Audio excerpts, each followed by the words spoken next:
Hi friends, welcome to Adhu's channel. ఈరోజు నేను మీకు కోలం డిజైన్ చూపిస్తున్నాను. స్టిచ్డ్ బ్లౌజ్ మీద ఎలా వేసుకోవాలి అనేది. నేను ఇక్కడ వాటర్ ఎరేజబుల్ పెన్ యూస్ చేస్తున్నాను. ఈ పెన్ మీకు ఫ్యాన్సీ షాప్స్లో కానీ లేదంటే స్టిచ్డ్ మెటీరియల్స్ అమ్మే షాప్స్లో కానీ మనకి అవైలబిలిటీ ఉన్నాయి. లేదా ఆన్లైన్ మీషో, ఫ్లిప్కార్ట్, అమెజాన్ వీటిల్లో కూడా మనకి అవైలబిలిటీ ఉన్నాయి. ఈ పెన్ చాలామంది స్టిచ్చింగ్కి యూస్ చేస్తారు. టైలర్స్ చాక్ యూస్ చేస్తారు కదండి, దాని బదులు ఇప్పుడు చాలామంది వాటర్ పెన్ యూస్ చేస్తున్నారు. ఇది ఒక్కసారి వాష్ చేస్తే మొత్తం పోతుంది పెన్ అంతా. సో ట్రేసింగ్ పేపర్ యూస్ చేయకుండా కార్బన్ పేపర్స్ అలాంటివి నేను డైరెక్ట్గా పెన్తో యూస్ చేసి డైరెక్ట్గా గీసేసాను. దీంతో నాకు కొంచెం కోలన్ డిజైన్స్ అలవాటు ఉన్నాయి కాబట్టి డైరెక్ట్గా నేను దీంతోనే వేసేసాను.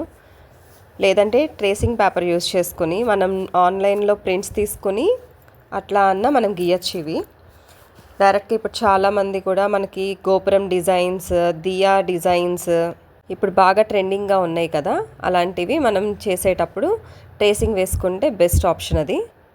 నా blouse plain blouse, high neck కాదు కాబట్టి నేను సింపుల్ డిజైన్స్ సెలెక్ట్ చేసుకున్నాను. నా శారీకి ఇక్కడ సిల్వర్ కలర్ వస్తుంది, అందుకే నేను వైట్ చూస్ చేసుకున్నాను పెయింట్. సో న్యాచురల్గా ఉంటుంది. మనకి రంగులు వేసినప్పుడు కూడా ఇంటి ముందు ముగ్గు పెట్టేటప్పుడు వైట్ కలర్ యూస్ చేస్తాం కాబట్టి నాకు వైట్ వేయాలనిపించింది. అందుకే నేను వైట్ సెలెక్ట్ చేసుకున్నాను. జస్ట్ చాలా సింపుల్గా వేసుకున్నాను నేను ఈ బ్లౌజ్ అనేది.